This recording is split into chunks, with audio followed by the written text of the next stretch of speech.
You know that meme about how presidents and governors, after getting elected, look super shell-shocked and stressed the next time they make a public appearance. Like the first thing that happens after you come into power.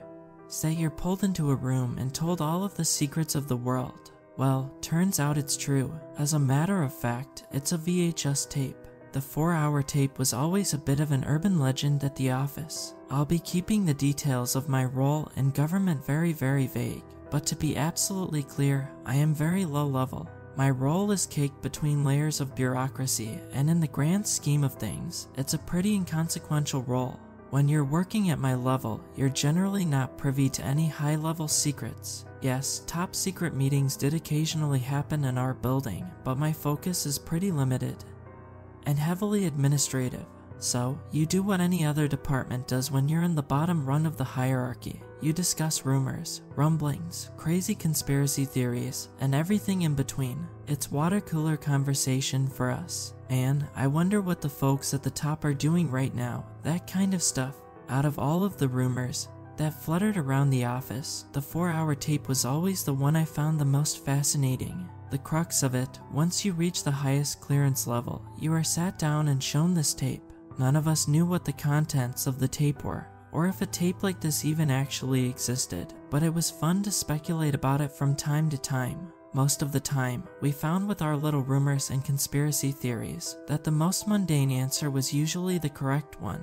Life, in general, finds a way to surprise us with how boring everything can be. Now, there's something you should know about me before I continue. I'm a wimp. I'm meek, anxious, and generally restless. I'm a chronic rule follower. There is no part of me that wants to dig up secret documents and uncover the truth about what happens at the highest levels of government in our country. So when I discuss the events of 4 nights ago, please be mindful of that. I didn't ask for this, and I'm only sharing because I don't know how much time I have left anyway, and I can't live with this stuck in my conscience, alone.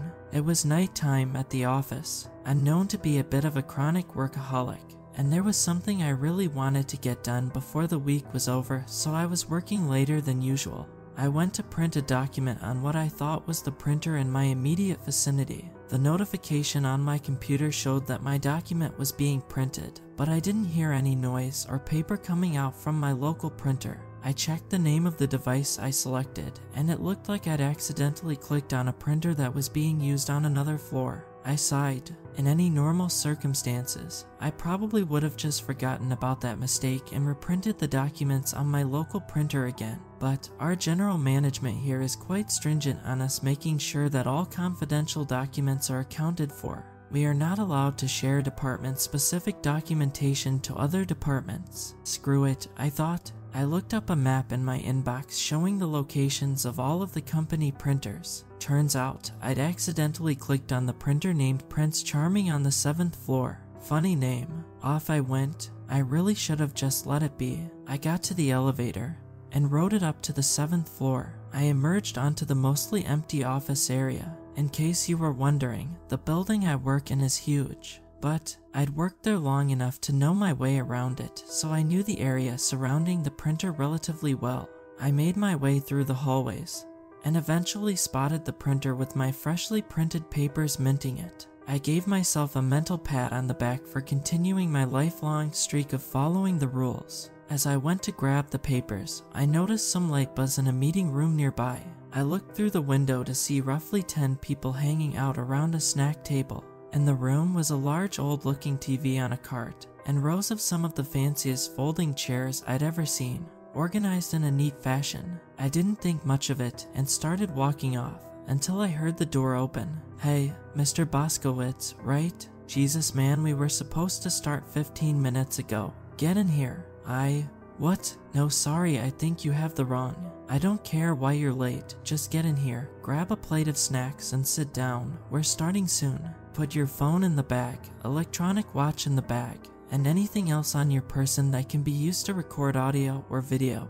He responded hastily, something about his sternness and tone short-circuited my brain. For guys like me, there is a third option beyond fight or flight. It's called the just go with it until it's over, also known as the captured rabbit strategy. I put my phone and my watch in the bag I meekly tried to butt in with another "Sir, I'm not Mr. Boskowitz," but he had already pulled me into the room at this point. He closed the door and walked to the front by the TV. I thought about making a break for it, but I decided to just see it through at this point, hoping deep down that whatever was happening was as inconsequential as my job was. Everyone had their snack plates and were heading to their seats. I awkwardly grabbed a muffin from the snack table, put it on a napkin, and took a seat in the very back row. Everyone was spaced out from each other. It didn't seem like any of these folks knew one another. I quietly sighed at the thought of having to sit through some sort of boring informational seminar or irrelevant training session.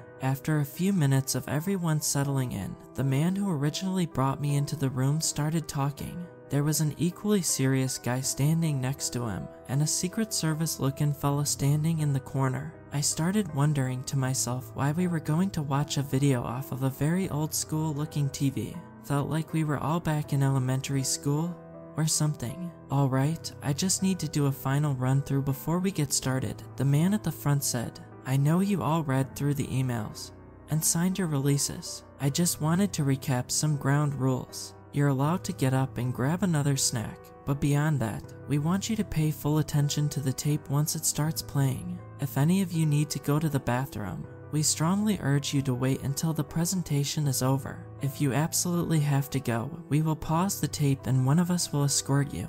There is water in the corner by the snacks. Cups are right there as well, and it goes without saying, but any discussion of this presentation to folks who do not have top compartmented clearance is a breach of your terms of employment, a breach of your non-disclosure agreement, a breach of your multiple signed releases, a breach of the U.S. Criminal Code in the state of redacted, and a breach of the conditions laid out by the Committee for the Protection and Preservation of Human Consciousness." They started dimming the lights. Damn, it felt like I had missed any window of opportunity. I had to leave.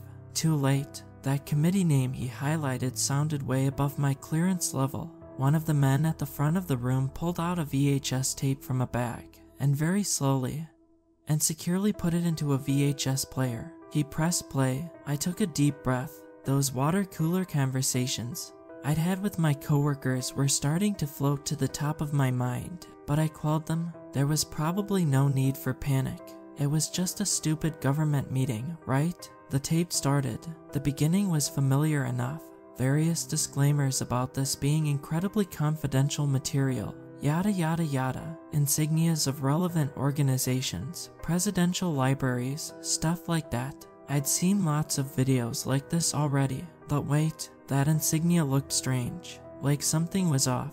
I scanned it. Presidential libraries. That same eagle. Those same stars. Weird. This time, there was a navy blue hand on the left shoulder of the eagle. Did they update the logo? Before I had time to ruminate on it too much, the tape cut to a logo I had actually never seen before. Committee for the Protection and Preservation of Human Consciousness. The logo was just an image of planet Earth. Fair enough.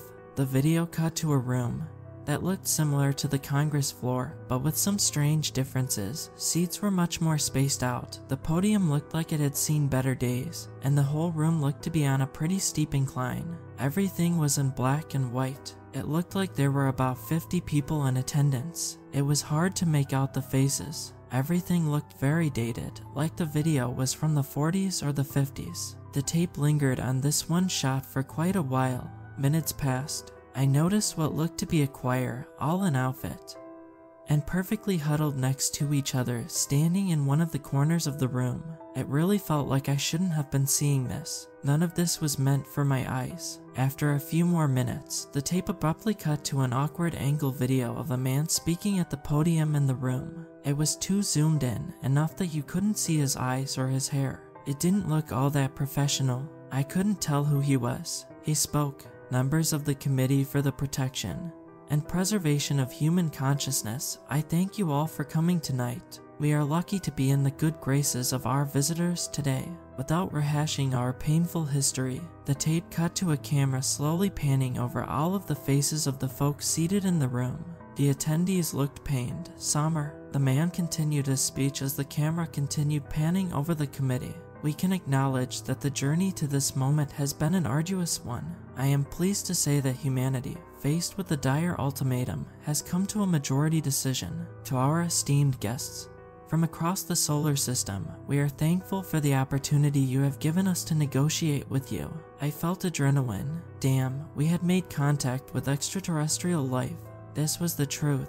Maybe, like the saying went, the truth would set me free. Before I outline the decision taken by humanity, I want to, from the bottom of my heart, thank the brilliant representatives from all of the nations of the world who came together to ensure that this decision was taken with utmost responsibility, care, and appreciation for our human species. I am aware that this was not a unanimous decision. Damn, what did that mean? I felt the sweat on my brow. I felt nausea coming in. I awkwardly and slowly took a bite of the muffin. The tape returned to a now corrected angle of the speaker at the podium. His eyes were visible. They looked strained, like they'd seen multiple versions of hell. To the nations who still disagree, he continued, I thank you nonetheless for accepting the majority decision. May this moment, which will be held in secrecy throughout the rest of time, be appreciated as a critical milestone for human civilization. Tonight is not a victory, it is a somber moment. However, we were faced with two options: extinction or accepting the agreement.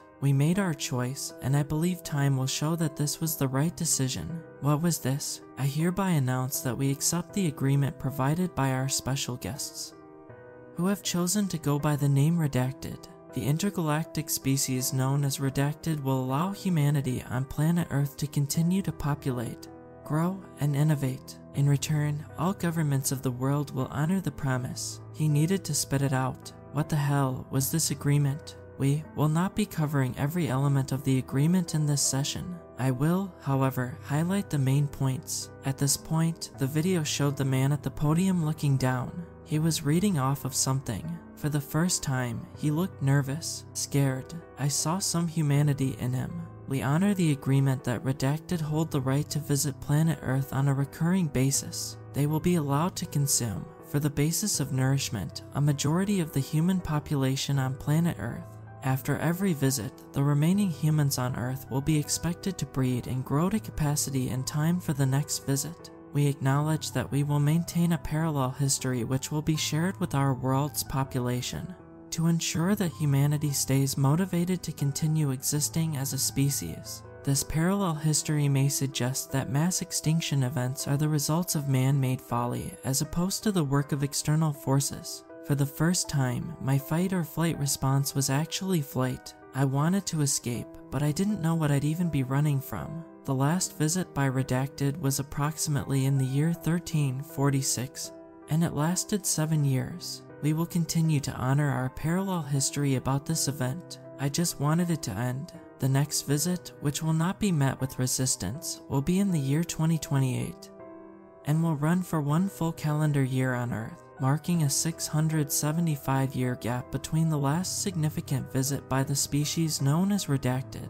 This visiting cadence is expected to speed up over time as the remaining humans continue to sharpen their focus on building technology to allow humanity to reproduce in a speedy and productive manner. Jesus Christ, our planet is a farm. I wanted to look away, but I couldn't. The tape cut away to a larger view of the Congress-like room, the summer committee members in attendance, and the members of the choir in the corner, who I could only imagine looked horrified. Where were the visitors? Why couldn't I see them? The camera then panned to a number of larger, empty seats, the same slow style of video panning as the one that happened earlier with the committee members. No visible entities in the seats, but the seats themselves looked blurry. The man at the podium carried on with his speech as the camera pan on those blurry seats continued. We should acknowledge the privilege of knowing that there is indeed life in the cosmos, that extraterrestrial life has chosen to visit our planet,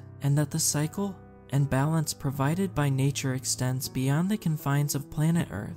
Much like humanity has found its place on Earth in the food chain, we acknowledge our place in the divine order of things when encountered with beings of greater power, understanding, cognitive function, and evolutionary progression. Hell, I shouldn't have stayed late at work.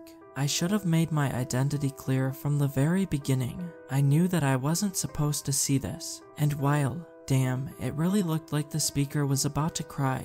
While the process of consumption is a painful and lengthy one, we respect the trade-off that comes with the preservation of our species. We also acknowledge, as part of the promise, that substitutes for human life in the form of clones, should we discover that technology in the future, or other living species, will never function as viable alternatives for nourishment, the speaker continued. I didn't need to know this. This whole thing was way too specific for me. The final major acknowledgement as part of this agreement is that we accept Redacted as the Great Almighty, as the entities we will now refer to as God. God, as an interstellar species, has revealed itself to us, and thus, the continued existence of Redacted is now the true priority of the people of our planet. We are blessed to play a part in the continuation of God. In God we trust. Amen. The tape then cut to footage of the choir as the speaker continued. We bless our visitors with this gift. A performance of the national anthems of all major nations of the world will now commence. Audio of a very loud backing track of the Star-Spangled Banner started playing from the video. As my stomach sank, the tape showed footage of the choir singing on top of the track. Not sure if it was because they were scared for their lives, but I could really tell they were singing their hearts out. As they sang, the camera continued to pan over the seats. They completed singing the anthem, and suddenly, fast forwarding, hell, I had forgotten I was sitting in a room. I had disengaged from the video for a brief moment. I had mentally returned to the present day. This was our world. This was our damn lives. The men at the front continued fast forwarding through the tape. It looked like they were skipping through performances of the other national anthems. The fast forwarding went on for a while. Every small while, it looked like a new choir group was entering the Congress-like room to sing a different national anthem. On and on, the tape went. I had to fight the urge to pass out. One of the men at the front of our room, standing next to the TV, started speaking up. We are legally obligated to get to the end of this tape, but you don't need to look at the rest of it. Please feel free to look down, or close your eyes, or grab a snack, he said. I noticed the others seated in the room were taking that advice. Most of them decided to look straight down. For some weird reason, I couldn't look away. The fast forwarding progressed. On the tape, it was yet another choir group joining to perform an anthem, and then another, and then another. It looked like we were near the end. The fast forwarding now showed a conversation between the man at the podium and another man who was whispering in his ear. The man at the podium was vehemently shaking his head. The other man continued whispering. This continued on. Eventually, there was a quick moment of the man at the podium begrudgingly nodding. The last few fast-forwarded moments of the tape remain burned in my memory to this very moment. They were pandemonium. The attendees were sitting in their chairs, frozen, shivering, crying. The people in the various choirs were running around the rooms in fast motion, as blurry spots started covering them and ungodly things started happening to them. Damn, why didn't I look away? If ever there was a time to follow orders, it felt like the whole thing went on for longer than it should have. Finally, the men at the front of our room stopped the fast forwarding. They started the tape up again to cover the very final moment. In the tape, the man at the podium, clearly emotional, spoke his final line. The agreement has been ratified by Redacted. Thank you all for attending. The final shot of the video is the full room, the committee members in their seats, shivering and crying, the dismantled and bloodied choir members strewn about the room, the blurry seats with blood smeared on them. The video then cut away, back to that same insignia on a black backdrop.